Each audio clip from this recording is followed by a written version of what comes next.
welcome to Caravan Escapades. I hope everybody's keeping safe and well. I'm currently sat outside our dealers MG Caravans while they do some work I've asked them to do and give our caravan a check over, because we're off to France very shortly. So really excited about that. Can't wait to kind of get away. Certainly ready for it. Haven't said much about us going to France recently because, to be fair, we didn't book it till kind of the last minute. I think it was April time that we booked it, and we were quite lucky really to get the booking. We tried probably half a dozen sites before we actually confirmed, and we're going to a site that we've not been to before. It's near Cap d'Agde or Cap d'Agde.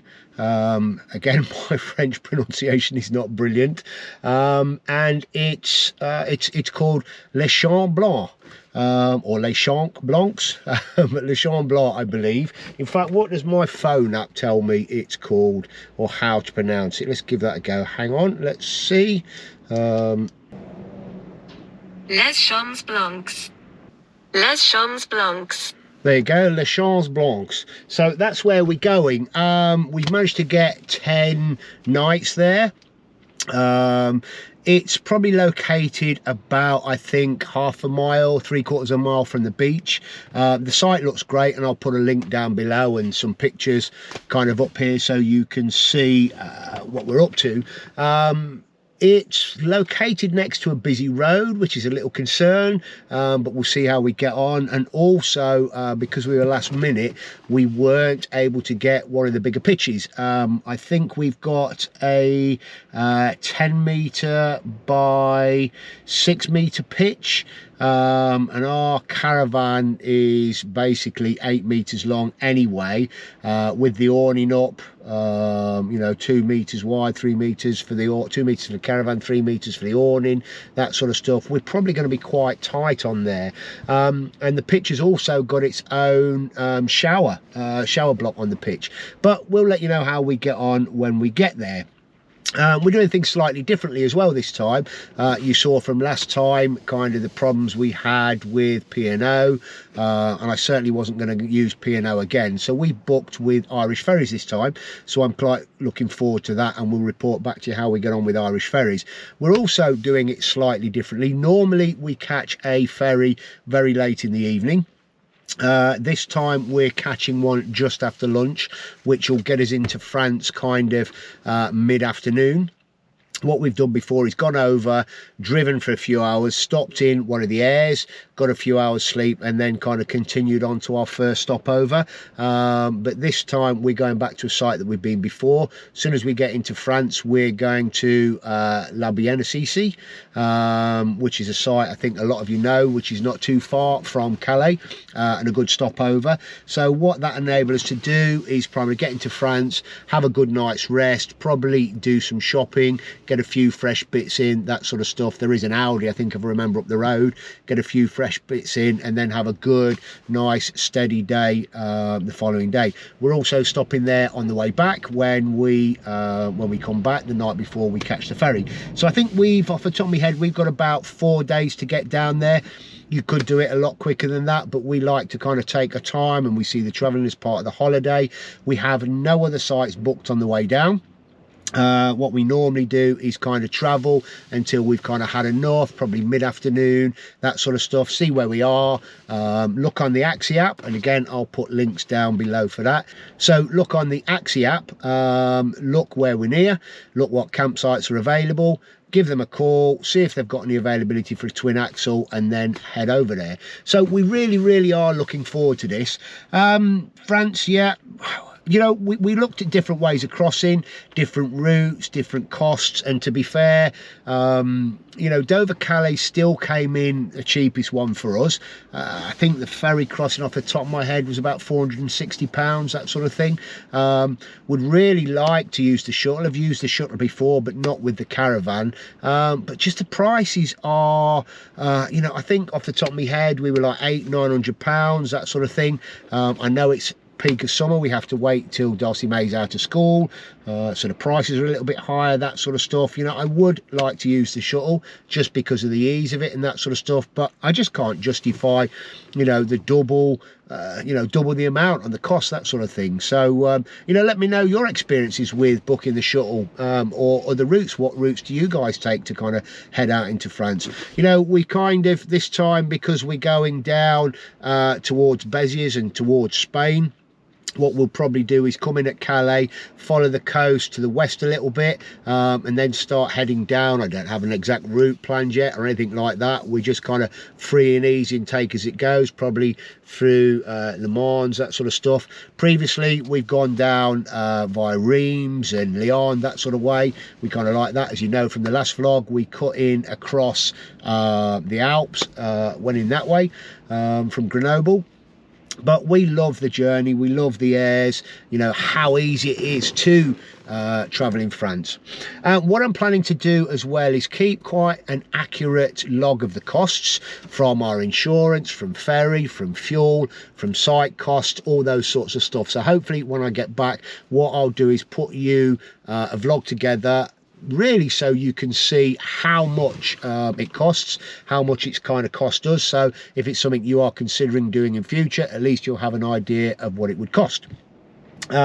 Things we've got ready in place. So we have our Critère certificate, which is a little certificate that I've got in the front of the windscreen. Don't necessarily need it, but you kind of need it if you go into some of the clear air zones around some of the cities within France. It costs literally about €4 to get. So, you know, for me, it's a bit of a no-brainer. You get it for your car, you have it for the life of the car, or however long you own the car. So, you know, just having it there and just having it in the windscreen, it just makes sense. The other thing we've got is our Emovis Tag. The Emovis Tag, in fact, can I get this down from here? Let me see, I can slide it off. Yeah, so that's our Emovis Tag. It's a little tag which literally sits inside the windscreen of the car. I've got it just behind the wing mirror. It's very unobtrusive, and it's a toll tag, like any other toll tag. Basically, you roll up to the tolls, thing pops up, it logs your route, and basically you get billed the month following the month of your travel, so you don't have to take the money out straight away. With some of the toll lanes, there are some that you can travel through at 30 kilometers an hour, so you don't even need to stop. It can be a bit disconcerting on some of the normal toll lanes. I've literally had to kind of almost have the bumper of the car touching the barrier before it comes up. But we find it great. It just makes things a lot easier. You don't have to mess about. You know, Claire, if she's asleep, you know, she can basically just have to lean and put the money in. Obviously, the steering wheel's on the right side of the car if you're not going to get your car out and that sort of stuff. And you can log into the account anytime as well and see how much you've spent. It also will give me an accurate figure when we get back of how much we spent on tolls, you know, so I can feed that back to you. We do tend to use a lot of the toll routes. We just find it easier. Driving, for those who have not done it, driving in France, particularly on the auto routes, is just so relaxed, so much easier. Obviously, France is a different case. You know, the routes around France can be very clogged, very busy. So I would technically avoid, you know, traveling around Paris if you can.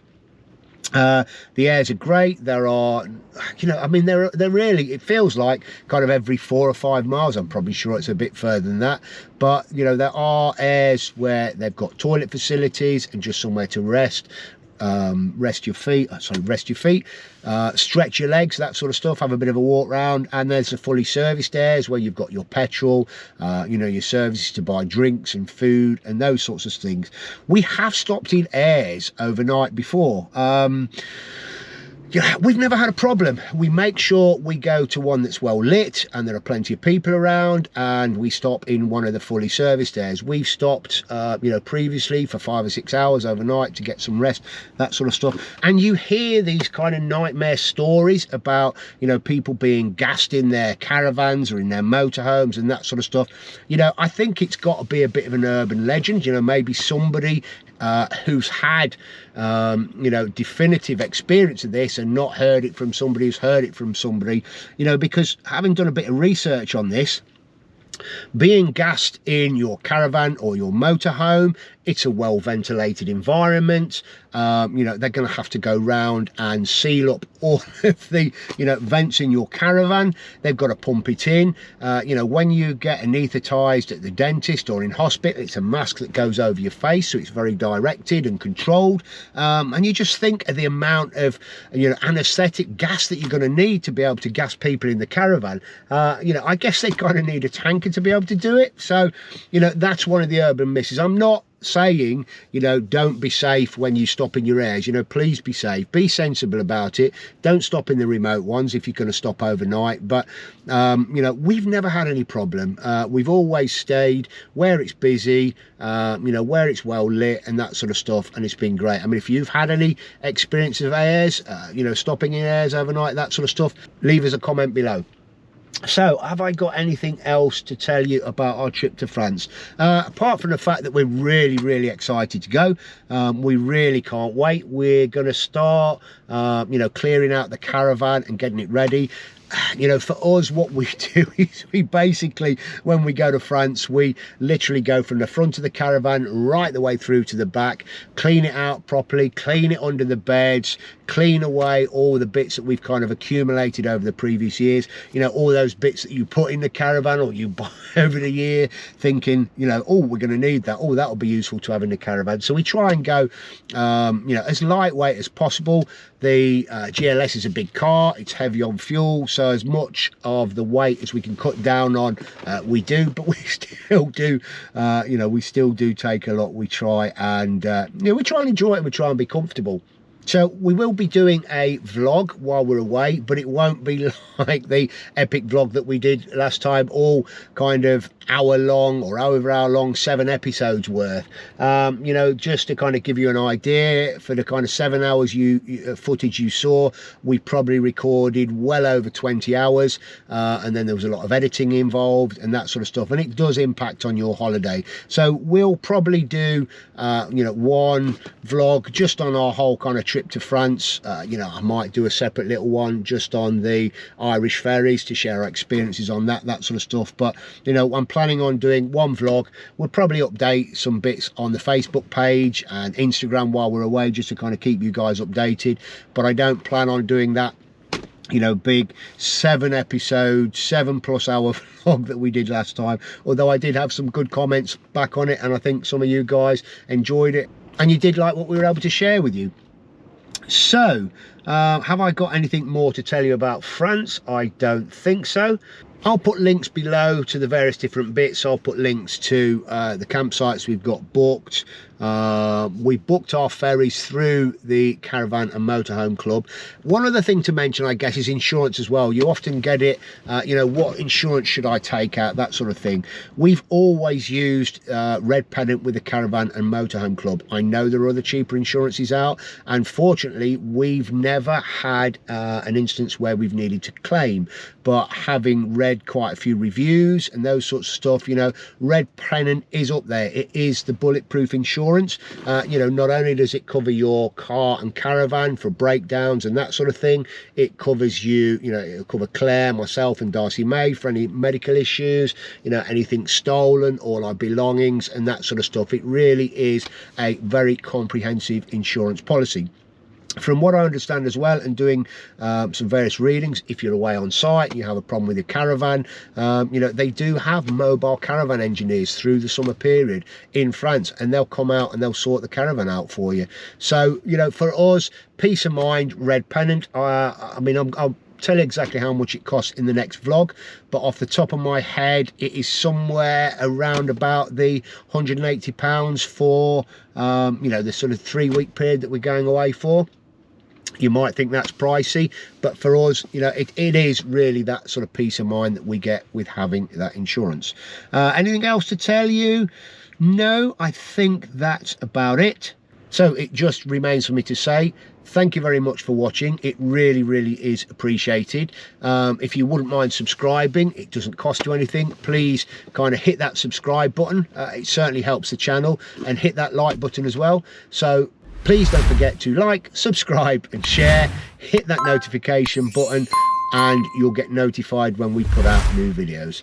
Thanks very much for watching. We're really excited. We really can't wait to get away. We really are looking forward to this holiday to France again. So see you very soon.